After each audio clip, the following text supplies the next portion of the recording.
La meva vinculació amb el bàsquet ha marcat molt la meva vida. Jo volia fer tennis i la meva mare em deia que jo havia de fer un esport de grup perquè era prou individualista, no? Llavors, si una cosa aporta l'esport de grup és la disciplina de grup, que vol dir que estàs dintre un grup i has de treballar conjuntament per anar a un objectiu. I això et fa que amb el temps valoris les coses que fas no només per ajudar-te tu, sinó per ajudar l'altre. El saber que per aconseguir alguna cosa has de treballar.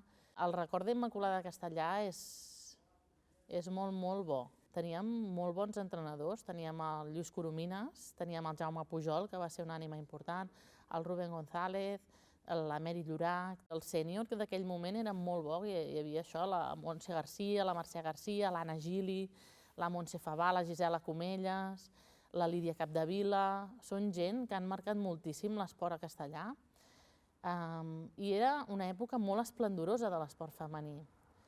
A part, a l'estar al mig del poble, vulguis que no, els diumenges hi havia molta gent que anàvem a veure la Immaculada al bàsquet, no? Llavors, al fer el pavelló Puigverd, tots vam anar cap allà i es va voler fer un sol club, no?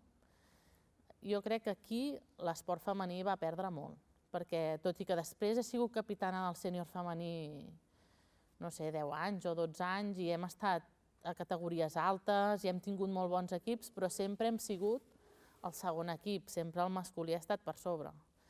Llavors aquí és un error de la història, jo crec. Hauríem d'anar enrere i no fusionar-nos.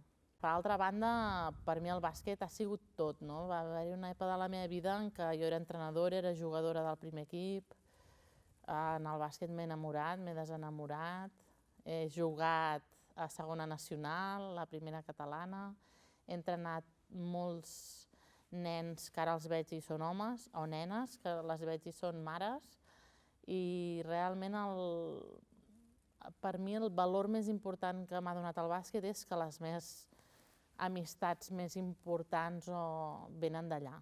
Vaig trobar l'home de la meva vida allà, que primerament no ho era, perquè jo era la capitana del primer equip i ell era l'entrenador del primer equip, i érem dos gallitos en un galliner, vol dir que va haver-hi un guirigall important.